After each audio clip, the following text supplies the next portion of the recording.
Bienvenue sur T'as tout senti, le podcast sur l'art de sentir. Vous l'avez deviné, T'as tout senti parle de parfum et aussi de saveur. Mais saviez-vous que sentir, c'est aussi percevoir, ressentir et donc appréhender les tendances? Au final, pour bien sentir, il faut se sentir bien. Mes invités seront donc tout naturellement des parfumeurs, des chefs d'entreprise, des chocolatiers, des chefs, et tous me parleront de leur parcours, de leur innovation, succès et échecs, tout en mettant l'accent sur la créativité et l'audace. Tout ceci au cours d'une conversation complice. Ce podcast est animé par Bettina Eckroyd, journaliste, experte parfum et saveur et créatrice du blog tatousenti.com. Bonjour à toutes et à toutes. Jérôme Di Marino est ce qu'on appelle un nez. Mais pour moi, il a aussi du nez. Telle une force tranquille, il observe, il capte et il perçoit ce qui l'entoure. Son esprit de curiosité l'emmène sur des routes différentes. En fait, Jérôme aime comprendre les interactions du monde qui l'entoure, se nourrir de ses voyages, de la gastronomie, de la musique et aussi faire le vide en dessinant. Toujours à l'écoute, Jérôme a eu deux grands mentors, Nathalie Graciachetto, parfumeur chez Givaudan, et Francis Kurkdjian, que l'on ne présente plus. Maintenant, place à notre conversation. Bonjour Jérôme. Bonjour Bettina. Alors, un de tes derniers parfums est Soleilté de la collection Memory Kenzo. Alors, quelle est son histoire olfactive? Alors en fait, la collection Memory qui a été lancée par Kenzo, Oui. c'est une collection qui a été pensée comme un hommage à monsieur Kenzo Takada, au designer Oui. de la marque, qui en fait a vécu dans une maison traditionnelle de thé. Il a grandi dans une maison traditionnelle de thé, donc c'est vrai que le sujet du thé était un peu un passage obligatoire Oui. dans cette collection qui s'appelle Memory, donc c'est cet hommage aux mémoires du designer. Donc j'ai travaillé autour de cette note donc, qui s'appelle Soleilté, qui a été en fait pensée comme un thé, comme une infusion même. Travaillé autour de deux racines, que sont la racine d'iris et la racine de ginseng, qui était en fait d'ailleurs une racine très précieuse, hein, qui l'est toujours, qui était réservée aux empereurs. Et en fait, c'était l'idée voilà, vraiment de travailler ce duo de racines, donc travailler aussi avec un effet un peu vétiver pour traduire ce côté encore plus racinaire, les aspects un peu citronnés du ginseng, qui a aussi des facettes un peu épicées fraîches comme peut l'avoir un gingembre, hein, qui sont assez proches olfactivement. Voilà, travailler en résonance avec ce côté iris, racine d'iris, hein, qui est la racine, c'est ce qu'on traite dans Oui. l'iris et Le pas la fleur rhizome. en parfumerie. Le rhizome, exactement. Donc à cette odeur boisée, à la fois aussi poudrée, presque cosmétique, et tout ça enveloppé dans une note florale très solaire, qui traduit justement cette notion de soleilté. D'accord. Et tu sais en fait, il était dans quelle ville, cette maison de thé? Alors j'avais l'information, Imeji, je crois que ça s'appelait. Je ne voudrais pas dire une bêtise. Imeji. Et il en avait des bons souvenirs de cette époque? On vous l'a dit, ça? Alors la marque a eu la chance de partager le projet peu avant que Oui. le designer s'éteigne. Donc je ne sais pas dans quelle mesure ils ont partagé certains éléments qui ont servi à la collection actuelle. Mais je pense qu'elle a pas mal nourri la collection quand même. Toute cette, voilà, l'idée de cette enfance, voir en fait le parfum à travers les yeux émerveillés d'un enfant. C'était surtout ça que la Oui. marque voulait. Oui, d'accord. En fait, il y a combien de parfums en tout? Je pense qu'il y en a 6 ou 7. Alors maintenant, je vous invite à me suivre dans cette balade olfactive et sensorielle avec Jérôme Di Marino pour apprendre à mieux le connaître. Alors, place à la note découverte et donc raconte-nous tes souvenirs olfactifs les plus forts. Alors en fait, moi j'ai grandi, dans une maison de Oui. montagne. J'ai grandi en Haute-Savoie, dans un petit village de 500 personnes, avec une chambre qui donnait vue face au Mont Blanc, un peu éloigné de tout. Et j'ai beaucoup de souvenirs olfactifs en fait dans cette maison, notamment qui était voilà, une maison de montagne, donc avec des boiseries qui pouvaient sentir assez fort parce qu'il y a le côté ciré en fait du bois, les feux de cheminée évidemment, puis toute la nature qu'il y avait autour de cette maison, un côté des odeurs de terre humide, voilà, des premiers souvenirs olfactifs assez forts. D'accord. Alors, en fait, est-ce que dans ton environnement familial, il y avait le parfum et les odeurs étaient quelque chose d'important? Alors les odeurs par le lieu en lui-même, Oui, oui, les parfums pas nécessairement. Mes parents étaient assez fidèles, en tout cas aux parfums qu'ils avaient. Mon père portait, Kouros, qui n'était pas une petite chose, dans la voiture, difficile à supporter oui, parfois, et ma mère portait Diva de Ungaro. Donc c'est sûr que le mix des 2 était très représentatif, hein, de l'époque. Je suis né à la fin des années 80. C'est sûr que ça, voilà, ça représente les archétypes de masculinité et de féminité de l'époque, qui étaient pour le moins, enfin, pas très discrets, je dirais. oui. D'ailleurs, quel a été ton premier parfum? Alors mon Est-ce que premier tu t'en parfum, souviens? ça a été, le Hugo Boss. Mhm. Pas le Boss Bottle, le Hugo Boss, celui qui a une forme de flasque.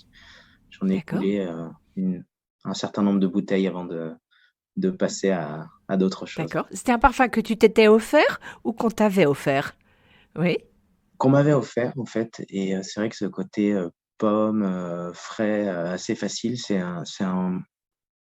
une entrée dans la parfumerie qui était assez, facile d'accès, je dirais, pour, un adolescent. d'accord.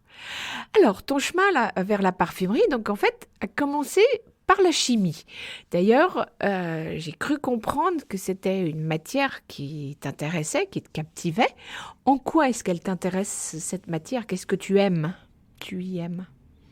En fait, je pense que c'est une matière où, on y porte de l'intérêt seulement si on est quelqu'un de curieux par nature.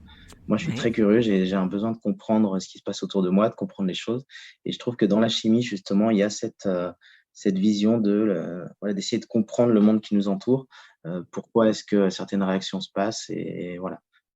C'est vraiment cette façon de nourrir la curiosité.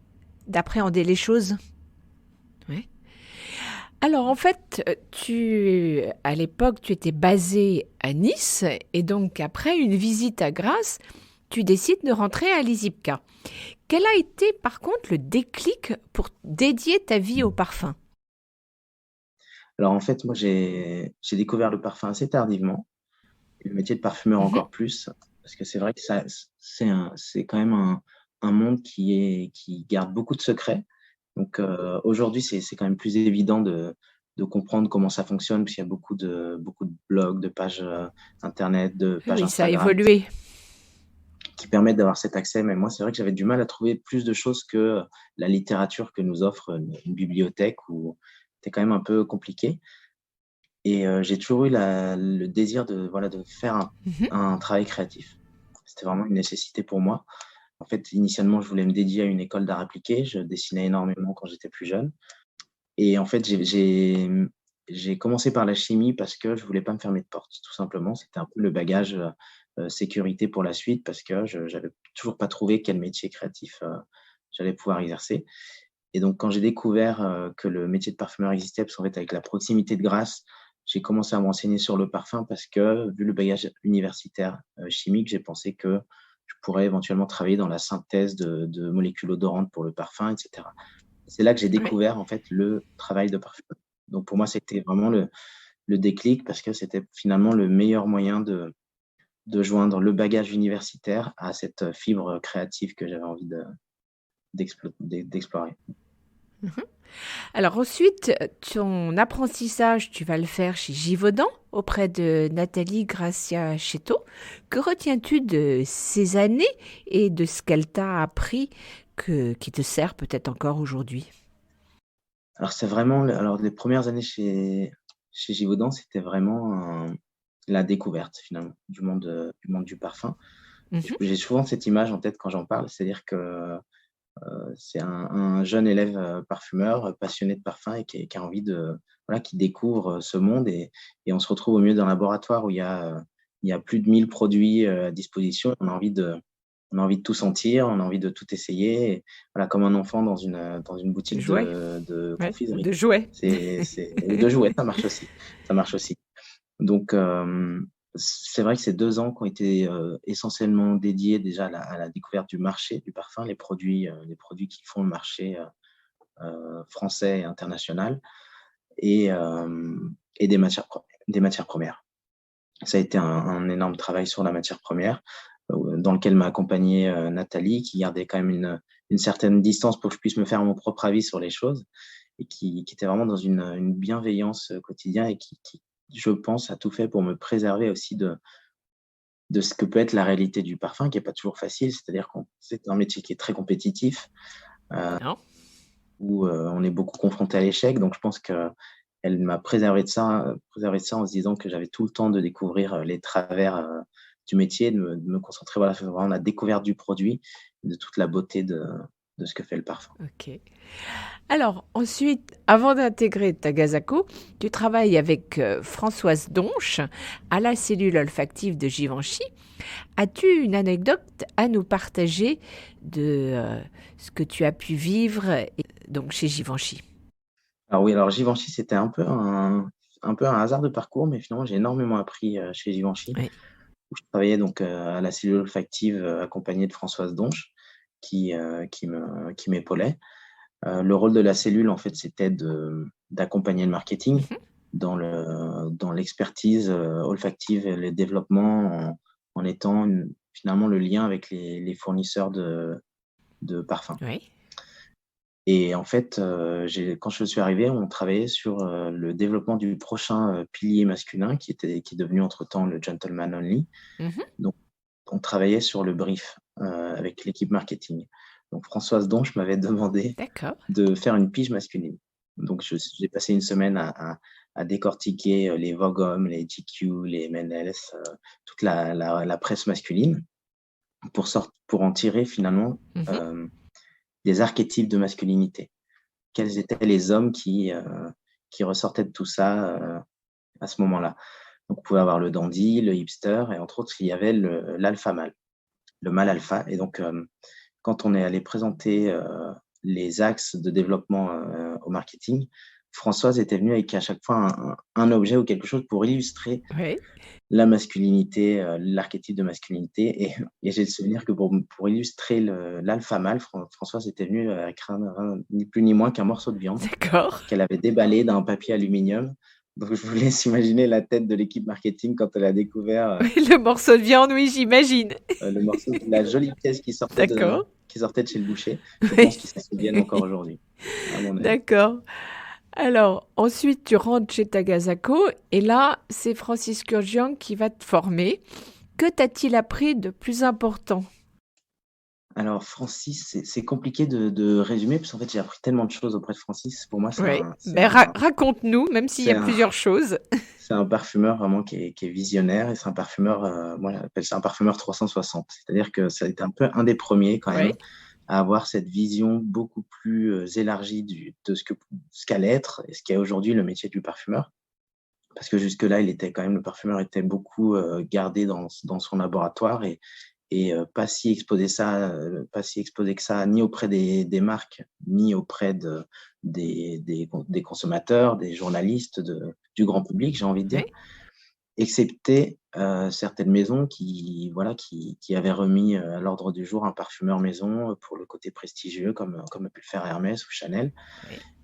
Mais c'est vrai que Francis était un des seuls parfumeurs quand même à sortir du lot sans être dans une de ces maisons dans une de ces grandes marques de luxe.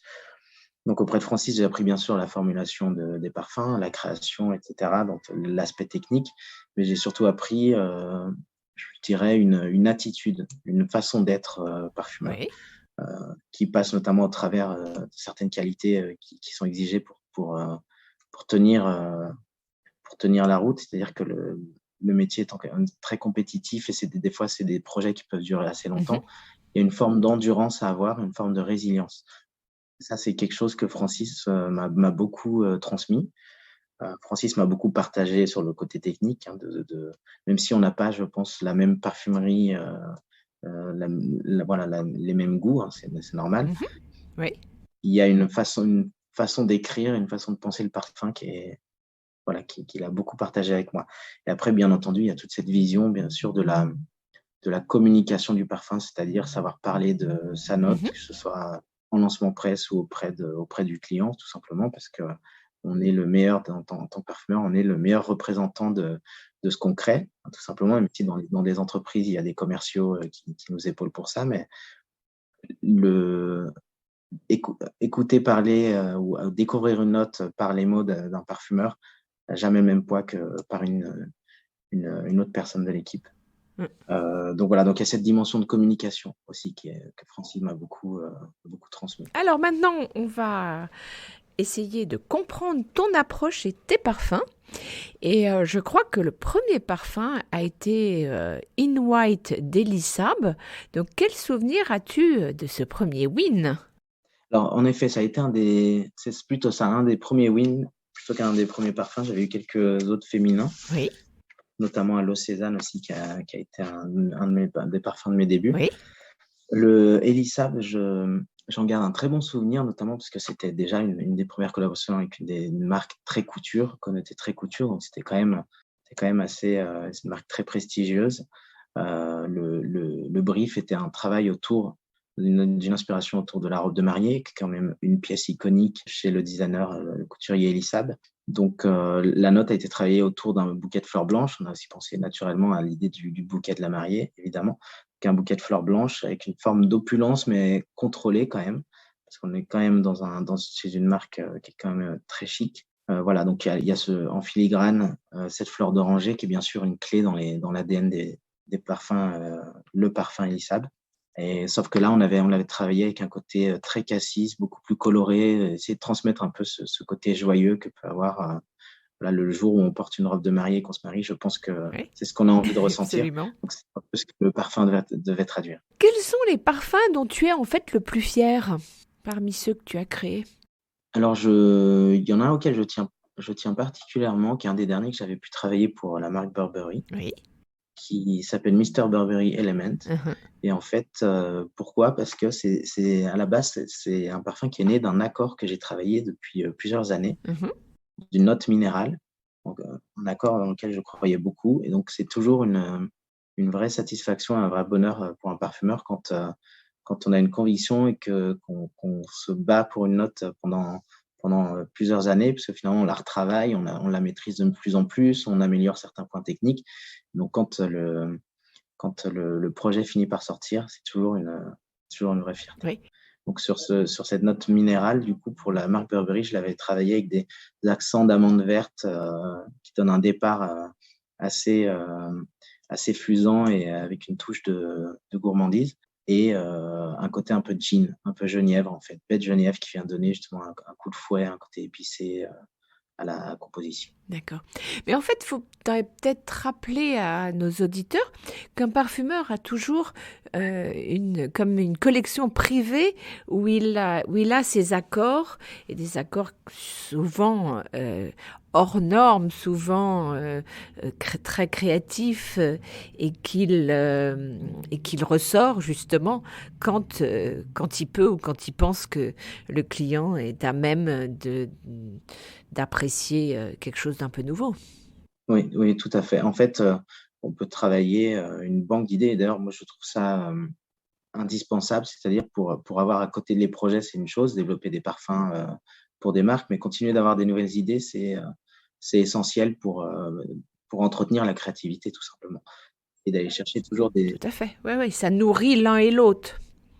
Exactement. Et puis, finalement, on travaille des nouvelles idées et un jour, un projet arrive, on se dit: «Ah, j'ai la réponse parfaite, qui est cette idée que je travaille depuis un moment» et on l'adapte pour la marque. C'est un peu comme Oui, cette image que j'ai, un peu comme un diamant brut qu'on vient tailler, selon les oui, désirs de la tout à marque. fait.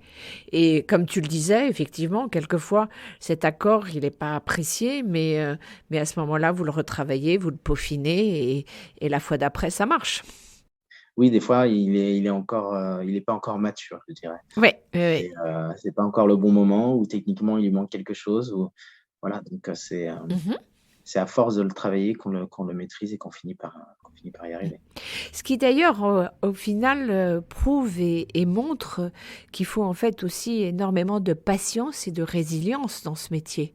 Parce que c'est pas gagné à chaque fois et que vous remettez ça tous les jours.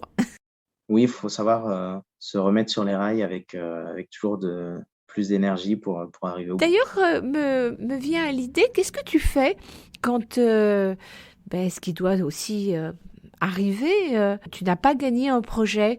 Comment est-ce que tu arrives? Quelles sont ta façon de faire pour rebondir et reprendre de l'élan? Alors, c'est pas toujours évident, pour être complètement honnête, Oui, mais quand on signe pour ce métier, on sait que ça fait partie du oui, lot, hein. tout à fait. On gagne, on perd ça compose le quotidien, mais c'est à la fois ce qui aussi, anime, je trouve, le travail d'équipe. C'est-à-dire que quand on gagne un projet, on le gagne ensemble et quand on perd, on le perd ensemble. Donc Oui, c'est vrai qu'on n'est pas seul, on dit le parfumeur, mais on travaille quand même dans une société où on est accompagné d'évaluateurs, de oui, commerciaux et donc souvent il y a cette synergie qui se crée dans l'équipe et voilà. Donc malheureusement, quand on perd, tout à fait. la déception est aussi, réciproque, hein, elle est aussi grande. Le fait est qu'on travaille souvent plusieurs, même systématiquement plusieurs projets, en parallèle. Donc, des fois on en perd un, ça arrive jamais au bon moment, mais, Mhm. on se raccroche à d'autres projets où voilà, on continue Tu veux dire le fait d'avoir d'autres projets te permet d'oublier celui qui vient que tu viens de rater? oui, oui, ça permet de voilà, on recentre son énergie sur autre chose et on continue Oui, et les projets, c'est cyclique, ça va, ça vient et voilà, c'est un peu comme tout dans la vie. Il faut savoir, faire preuve de tout philosophie à fait. et c'est pas insurmontable et je pense que les événements de ces dernières années nous font aussi prendre du recul, Oui. de se dire, c'est un très beau métier, mais on fait que du parfum. Ouais, tout à fait. Mais c'est vrai qu'en même temps, dans vos apprentissages, on vous apprend pas forcément à digérer un échec ou à savoir passer outre. Ça fait pas partie. Non, c'est vrai qu'on nous apprend pas à gérer ça, mais c'est là aussi où le rôle d'un mentor, peut aider à Ouais. Ah, complètement. à savoir, digérer ce genre d'éléments qui font partie du quotidien du parfumeur quand même, donc Tout à fait. Pour la marque Nuit Nomade, tu as réalisé 3 parfums autour d'Oman, et ça, je crois savoir que c'est un pays pour lequel tu as une affection particulière. Alors, parle-nous des différentes facettes de ces parfums. alors c'est vrai que l'histoire de l'Isle Nomade est un peu particulière. Quand ils m'ont approché, je connaissais pas encore le pays Oman Oui, et j'y suis allé justement parce que, ils m'ont tellement fait rêver en me parlant de cette destination que j'ai booké mes prochaines vacances et je suis parti en sac à dos, 1 semaine là-bas. d'accord. Donc je suis revenu avec un sac plein d'idées qui ont donné naissance à les 3 premiers chapitres, sur cette destination. Parce qu'en fait, une nomade change à chaque fois de destination et par la même occasion, souvent change de parfumeur pour exprimer cette destination. Mhm. Donc le premier chapitre qui avait été lancé, les 2 premiers chapitres, c'était d'abord Jardin de Misfa et Ambre Kandjar. Oui. Donc c'est pour Jardin de Misfa, je m'étais inspiré de la date qui est quand même un produit emblématique d'Oman, Mhm. qui est notamment utilisé dans un des desserts traditionnels qui s'appelle le Omani Sweet, Oui. qui est un dessert qui est souvent amené pour les mariages, pour des célébrations et cetera, qui est un dessert autour de la date avec de l'eau de rose, de l'amande, de la cardamome. Donc voilà, finalement un produit, un dessert très inspirant parce qu'en fait on a tous les produits à disposition quand on est parfumeur à la palette. Oui. Donc l'idée, c'était de retranscrire un peu cette, gourmandise parce que les jardins de Misfa, en fait, c'est des jardins dans un village, où au final, le pays étant très sec et très aride, ils ont inventé les systèmes de rigoles pour répartir l'eau dans le village. Donc on passe les portes, Oui. dans l'entrée du village, on se retrouve avec des jardins luxuriants où on trouve des arbres fruitiers, voilà, Oui. c'est C'est comme un petit oasis au milieu d'une exactement. zone désertique. Donc c'était pour traduire toute cet imaginaire que peut avoir les jardins de Misfa. Mhm. L'ambre Kandjar, lui, a inspiré donc le Kandjar, c'est le sabre que portent les hommes à Oman, qui est quand même un symbole assez ostentatoire de richesse. Oui. C'est un ambre donc que j'ai travaillé notamment en retravaillant l'accord historique de l'ambre 83, Oui. qui est un travail autour du ciste et de la vanille exactement. De l'air. Donc je l'ai modernisé avec une note Mhm. beaucoup plus tonka, absolue. Le côté ciste, un peu liquoreux, je l'ai retravaillé dans un côté presque un peu plus prune. Oui. Et la vanille, j'ai fait un traitement plus autour d'un côté vanille gousse avec des accents cuirés, voilà, qui fait le pont finalement avec le systole abdominal. Mhm. Et le dernier chapitre s'appelle Sun Bleach. Oui. Et en fait, c'est un peu le contre-pied du Moyen-Orient parce que la destination est quand même un peu attendue. On s'attend à avoir des ouds et des choses comme ça. Et finalement, là, sur ce dernier chapitre, j'ai été très inspiré par le dish dacha, qui est en fait Oui. la tenue traditionnelle des hommes là-bas, Oui. Blanche. qui sont ces tuniques blanches en Oui. fait, donc souvent d'un blanc immaculé. Et donc il y a un petit pompon qui est au niveau du cou, et souvent, vu la chaleur, et plutôt que de se parfumer sur la peau, ils parfument le Oui. pompon. Et donc c'était l'idée vraiment, voilà, de ce contraste entre ce pompon parfumé avec une note ambrée assez chaude, assez solaire, et ce côté très propre Mhm. du coton, du linge propre finalement. Burberry, c'est l'une des marques anglaises pour lesquelles tu as fait plusieurs parfums. Tu nous en as parlé d'un. Raconte-nous le dernier qui est sur un territoire complètement différent. Alors le dernier pour lequel j'ai travaillé s'appelle Windsor Tonic, qui est en fait issu des collections Burberry Oui. Signature. Donc c'est une note qui est inspirée finalement d'une Cologne musquée, avec une note assez impactante, notamment sur le départ. J'ai travaillé sur une note de poire très épicée avec du poivre Sichuan, Mhm. qui est en fait pas un vrai poivre, c'est plutôt une baie, mais qui a ce côté très, très incisif, presque très amer en fait. Et voilà, sur cette trame assez boisée et très musquée, parce que j'adore travailler justement les odeurs de propre, et les notes musquées en font partie. Alors justement, quels sont en fait tes autres sujets de prédilection qui viennent nourrir ta créativité? Alors finalement, ce qui nourrit ma créativité, ce qui nourrit le plus ma créativité, ce sont les autres domaines qui font aussi appel au sens. Je pense notamment Oui, c'est-à-dire. à tout ce qui a trait au gustatif, au goût. Mhm. Les cocktails, la gastronomie, la pâtisserie. Oui, Parce qu'en fait, il y a des ponts tellement évidents qui peuvent se faire avec le parfum, complètement. et des associations qui marchent avec le palais, qui marchent forcément avec le nez. Donc c'est vrai que ce sont les premières sources d'inspiration Mhm. qui nourrissent ma créativité, et je pense souvent quand je parle de ça, je pense souvent Oui, à une phrase que disait Yves Saint-Laurent, notamment quand il a créé sa collection inspirée de Picasso, de Mondrian, de ces fameuses robes inspirées des tout artistes, à fait. qu'il Oui. fallait décloisonner les arts. Et en fait, je trouve que c'est important en parfumerie d'aller chercher de quoi se nourrir dans d'autres domaines, Ailleurs. euh, pour venir avec des idées rafraîchissantes. Mhm. Il y a d'autres domaines que la gourmandise qui t'inspirent? Alors, je m'intéresse beaucoup à la musique, mais alors pas pour les mêmes raisons. Non pas que je sois inspiré quand j'écoute de la musique, Oui. mais plus parce que je trouve que ce qui se passe en musique, en pop culture, en fait, la musique, est très révélateur des tendances actuelles. Oui.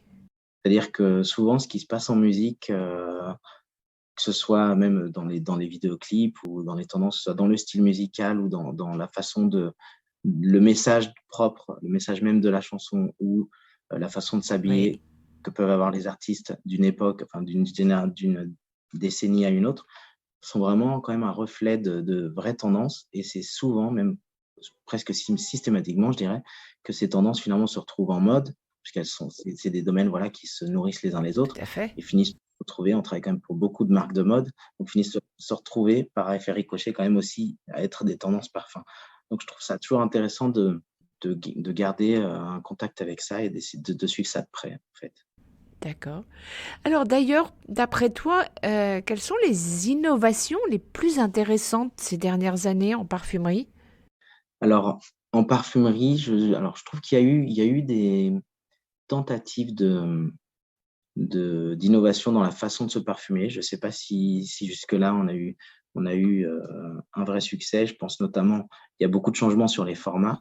Il y a beaucoup Oui. de formats à voyage, des kits qui se développent pour pouvoir découvrir le parfum, parce que les gens ont une façon de consommer le parfum qui est quand même très différente. C'est-à-dire que on est peut-être moins fidèle en parfum qu'on ne l'était avant, donc Mhm. pouvoir changer de parfum plus facilement, ou explorer des choses plus originales en allant sur la parfumerie de niche. Mais vu que les parfums ont des coûts plus élevés, les kits de découverte permettent voilà, d'avoir des petites quantités, mais de pouvoir changer, d'avoir 5 ou 6 parfums différents. Tout à fait. Dans les formats aussi, il y a eu un moment la mode des parfums cushion. C'est les parfums coussins pour se parfumer différemment, ou les parfums solides. les parfums avec de la base alcoolique, de la base eau, mais du coup, le rendu est différent parce que l'alcool rend s'évaporant et emportant les molécules odorantes. L'eau n'a pas le même rendu. Donc, c'est vrai que jusque-là, c'est un peu précieux. L'eau ne sèche pas dans les 3 secondes où on se parfume avec. Donc, le rendu étant Non, différent, je tout ne à sais pas fait. si les consommatrices sont prêtes à passer le pas. Et après, en termes de parfumerie, si on pense plus au travail des maisons de création, on a quand même une vraie mutation, une vraie innovation dans la palette du parfumeur aujourd'hui. C'est-à-dire que la biochimie prend vraiment plus de place qu'avant, les produits upcycled aussi. Donc, il y a certes une tendance, mais pour moi, ça va être une tendance qui va rester. C'est-à-dire que la palette est en mutation. Oui, et c'est même une tendance de fond. Exactement, une vraie tendance de fond et la palette va changer, elle va changer pour de bon. D'accord. Donc je trouve que c'est vraiment une bonne chose d'ailleurs, Mhm. puisque ça pousse aussi à travailler avec des produits différents et c'est ce qui fera de toute façon que la parfumerie des lancements de demain marqueront une vraie différence effective avec ce qui a été fait jusque-là. Si vous avez aimé cet épisode et que vous voulez soutenir Tatou Senti Podcast, favorisez sa diffusion en mettant un 5 étoiles ou un commentaire sur Apple Podcast ou votre plateforme préférée.